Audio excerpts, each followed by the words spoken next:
केवल 25 दिन जो आपके पूरे साल को बचा सकते हैं, आपके पूरे साल का रिजल्ट बता सकते हैं। आपके पास केवल 25 दिन बचे हैं। हो सकता है आप जब इस वीडियो को देख रहे हो उसके अकॉर्डिंग आप कैलकुलेट कर ही सकते हो कि आपके पास कितने दिन बचे हैं। आपके बोर्ड के पेपर ज्यादा दूर नहीं है, अब आपके एग्जाम, पूरे साल भर की मेहनत। तो भाई इस वीडियो में आपको एक ऐसी स्ट्रेटेजी बताने वाले हैं कि जिसे आप इन 25 दिनों में फॉलो करोगे तो आपका रिजल्ट इतना बेहतरीन होगा कि आपका पूरे देश में नाम हो। तो इस वीडियो का एक भी पार्ट मिस मत करिएगा। इस वीडियो को पूरा इतना अटेंशन से देखिए, और जो बच्चा सच में सीरियस होगा ना अपने एग्जाम्स को लेकर, वो कुछ करना चाहता होगा तो पक्का इस वीडियो को एंड तक देखेगा और इस स्ट्रेटेजी को फॉलो जरूर करेगा। तो इस वीडियो को पूरा एंड तक देखिए, क्योंकि यदि आपने कोई भी पार्ट मिस किया ना तो हो सकता है कि आप इस स्ट्रेटेजी को ना अपना पाए और उस टाइप की मेहनत ना कर पाए जो हो सकता है कि इस देश में आपका नाम रोशन कर दे, आपके माता पिता का नाम रोशन कर दे। बस केवल इन 25 दिनों में मेहनत करके आप बता सकते हैं, क्योंकि बाजीगर हमेशा एंड में मेहनत करते हैं। बाजीगर वो होता है जो केवल लास्ट में मेहनत करके उस पूरे साल का बदला लेता है,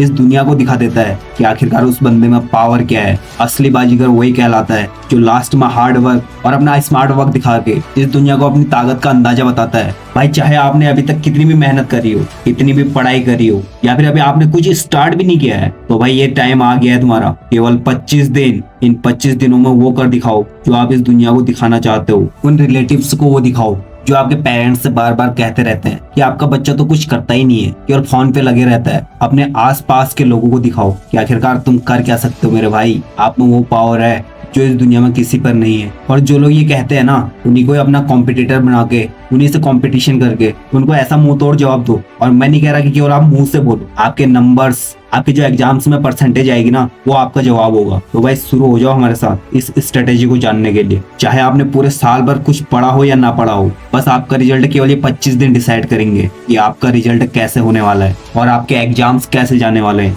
चिंता मत करो, यदि चाहे आपने अभी तक कोई मेहनत करी हो या नहीं करी हो, टेंशन को अपनी लाइफ से हटा दो। अब केवल और केवल टाइम है हमारे पास अपने गोल पर फोकस करने का। चाहे अभी तक अपने एग्जाम्स के लिए आपने कोई भी पढ़ाई करी हो या फिर नहीं, बस हम आपको एक ऐसी स्ट्रेटेजी बताने वाले हैं जो इन 25 दिनों में आप फॉलो करके अपने रिजल्ट को ऐसा रिजल्ट बना सकते हो कि आप इन 25 दिनों में ऐसी मेहनत करके दिखाते हैं कि पूरे देश में आपका ही नाम हो। तुम्हारे में वो पावर है, आप इस काम को इजीली कर सकते हो। आपको किसी की जरूरत नहीं है, बस थोड़ी सी मोटिवेशन की, जो आपको उस लेवल तक ले जाएगा जहां आपका पूरा साल का रिजल्ट डिसाइड होने वाला है। सबसे पहले अपने टेंशन को अपने से दूर रखो कि आपने अभी तक कुछ भी नहीं पढ़ा है, कुछ भी मेहनत नहीं करी है। ये सब चीजों को अभी भूल कर अब एक नया टाइम टेबल स्टार्ट करो। ये बात उन लोगों के लिए है जिन्होंने अभी तक बिल्कुल भी मेहनत नहीं करी है, और जिन्होंने थोड़ी बहुत मेहनत करी है वो भी इस वीडियो को ध्यान से देखें। हम इस वीडियो में क्या स्ट्रेटेजी अपनाने वाले हैं, क्योंकि हम आज बताने वाले हैं कि इस दुनिया में बाजीगर वही होता है जो एंड में मेहनत करके अपनी पावर इस दुनिया को दिखाता है, जो सपने आपने देखे हैं उन्हें पूरा करके दिखाता है। तो भाई यदि रेडी हो हमारे साथ अपने लिए अपनी स्ट्रेटेजी बनाने के लिए, वो वीडियो को स्टार्ट करते हैं। जैसा कि मैंने कहा, असली बाजीगर वही होता है जो एंड में मेहनत करता है। चाहे आपने साल भर कुछ पढ़ा हो या ना पढ़ा हो, उससे कोई फर्क नहीं पड़ता है। जो बंदा केवल पेपरों के टाइम पे पढ़ता है, और वही टाइम उसका ऐसा टाइम होता है जो उसका पूरा रिजल्ट डिसाइड करता है, पूरे साल का रिजल्ट बताता है। तो भाई यदि आपने थोड़ा सा भी स्टार्ट नहीं किया ना अभी तक, या थोड़ा बहुत किया भी है, तो उसके अलावा हम जानते हैं कि अब आप कैसे मेहनत करें और इन 25 दिनों में कैसे मेहनत करें ताकि आपका रिजल्ट ऐसा हो कि इस देश में आपका नाम हो, आपके माता पिता का नाम हो। तो सबसे पहले एक शेड्यूल बनाओ, एक डायरी में एक ऐसा टाइम टेबल बनाओ जिसमें आपके 5 सब्जेक्ट आ जाए। मतलब आप हर दिन में ऐसी मेहनत करो अब कि हर एक सब्जेक्ट को 2-2 घंटे दो। 2 घंटे मैथ्स, 2 घंटे केमिस्ट्री, 2 घंटे फिजिक्स, 2 घंटे हिंदी, 2 घंटे इंग्लिश। एंड यदि आपके पास कोई एडिशनल सब्जेक्ट है तो उसके लिए लगभग 1 से 1.5 घंटा अलग से निकालो।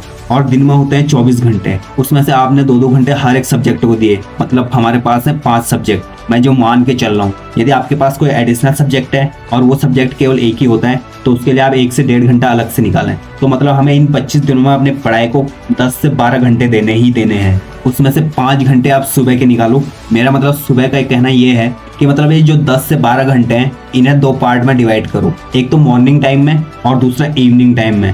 सुबह किसी भी हालत में आप 4 बजे रेडी हो जाओ कि अब मुझे पढ़ना ही है, पढ़ना ही है। क्योंकि भाई हम एक बाजीगर हैं और हमें अब ऐसी मेहनत करनी है कि इस दुनिया में किसी ने नहीं करी होगी, और इस देश में अपना और अपने माता पिता का नाम रोशन करना है। तो सुबह के 4 बजे से लेकर 1-1 घंटा 5 सब्जेक्ट को दो, और हर एक सब्जेक्ट को कंप्लीट करने के बाद हर 10 से 15 मिनट का गैप लो। उसमें अपने माइंड को शांत रखो, अपने माइंड को रिमेन करो और अपनी बॉडी को थोड़ा फ्रेश करो। मतलब लगभग 15 मिनट हर एक सब्जेक्ट के बाद रेस्ट लो। कुल मिला के होते हैं 75 मिनट, रेस्ट के 75 मिनट होते हैं, मतलब 1 घंटा 15 मिनट, और 5 घंटे हमने अपने सब्जेक्ट को देने हैं, 6 घंटे 15 मिनट। समझ रहे हो मेरी बात को यहाँ तक? तो इस तरीके से यदि आप सुबह 4 बजे उठकर 6 से 6.5 घंटे अपने पढ़ाई को देते हो सुबह के टाइम, क्योंकि सुबह का टाइम ऐसा टाइम होता है, उस टाइम को हम ब्रह्म मुहूर्त कहते हैं, जिसमें हम हर एक चीज को इजीली याद कर सकते हैं और वो चीज हमारे माइंड में सेट हो जाती है। तो जैसे कि मैंने कहा 4 बजे से हमें रेडी रहना है, और उसमें आप 6 से 6.5 घंटे को अगर ऐड करते हो तो टाइम हो जाता है 10 से 10:30। तो ये तो हुई सुबह की टाइम की बात। और जब तक आप ये मेहनत नहीं करते हो ना, 6 से 6.5 घंटे अपने पढ़ाई को नहीं देते हो, तब तक आप अपना भोजन मत करिए। अगर आप चाहते हो कि आपको थोड़ा सा भूख लगी है तो आप बहुत मीडियम साइज का ब्रेकफास्ट ले सकते हो, अदरवाइज नहीं। यदि आप एक बार भोजन कर लेते हो ना तो आपको इतना आलस आ जाएगा कि आप सो भी सकते हो। तो इसलिए सुबह की 6.5 घंटे तो हमें देने ही देने हैं। और सुबह का इतना टाइम देने के बाद आप चाहे दिन में कुछ और काम भी करते हो तो आप उसे भी कंटिन्यू कर सकते हो, वरना अपनी बॉडी को रेस्ट दो।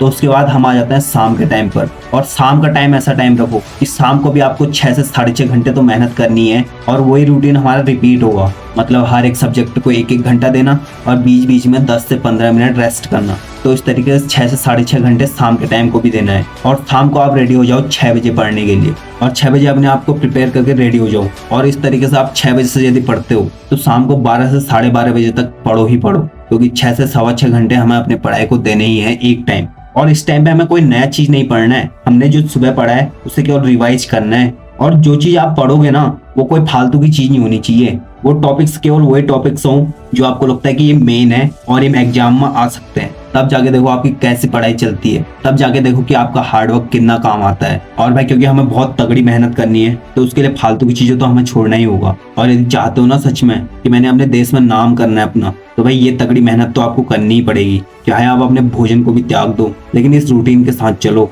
यदि चाहते हो कि मुझे अपने देश में नाम करना है तो। वरना ऐसे ही बिना पढ़ाई के दिन भी गुजर रहे हैं और गुजर भी जाएंगे आगे भी, और लास्ट में रिजल्ट देखोगे तो 0। तो हमें तो इन मामलों में पढ़ना ही नहीं है, हमें तो तगड़ी मेहनत करनी है। और आपने जो शेड्यूल बना रखा है ना, जो टाइम टेबल बना रखा है, आजकल हर एक पर्सन के पास स्मार्टफोन है ही है, तो इस टाइम टेबल को, इस शेड्यूल को अपने मोबाइल में सेट करो। मतलब मेरे कहने का मतलब है अलार्म में, अलार्म में हर एक घंटे को फिक्स करो और उसमें लेबल लगा दो। लेबल की जगह वो टॉपिक लिखो, वाले सब्जेक्ट का नाम लिखो जिसका आपने टाइम सेट किया है। आपका स्मार्टफोन आपको खुद ब खुद बता देगा कि अब ये वाली सब्जेक्ट की बारी आ गई है। इससे आपका टाइम मैनेजमेंट भी चलता रहेगा, और अब ना तो डिस्ट्रैक्ट होंगे इससे, और तो और आपका टाइम मैनेजमेंट बहुत पक्का हो जाएगा इससे। तो भाई यदि आपने देश में नाम करना है ना तो इस रणनीति को तो अपने आप में अपनाना ही होगा, चाहे कुछ भी हो जाए। अभी केवल हमारे पास केवल 25 दिन बचे हैं और बाजीगर केवल एंड में ही मेहनत करते हैं। अब ये आप पे डिपेंड करता है कि जो स्ट्रेटेजी हमने बना रखी है उसे आपको फॉलो करना है या फिर ऐसे ही चलना है। और मैं ये मान के चल रहा हूँ कि अगर आप इस वीडियो पे आ रहे हो ना तो सच में आप अपना नाम करना चाहते हो इस देश में, तो भाई लग जाओ अभी से। और जो स्ट्रेटेजी बता रखी है ना आपको,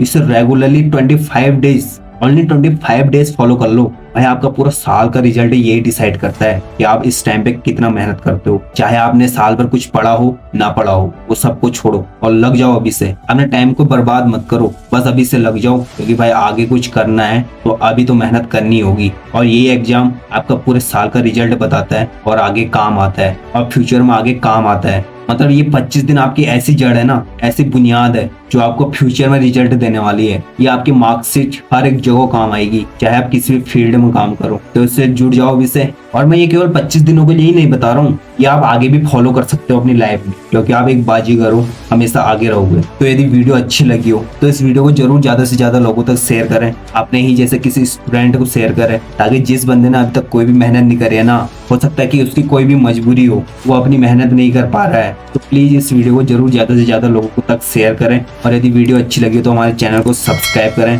ताकि सपोर्ट टाइम की आने वाली वीडियो आपसे कोई भी छूट ना पाए, क्योंकि सपोर्ट टाइम आपको आपकी लाइफ में हमेशा सपोर्ट करते रहेगा। और हमारी वीडियो को देखने के लिए आपका बहुत बहुत धन्यवाद।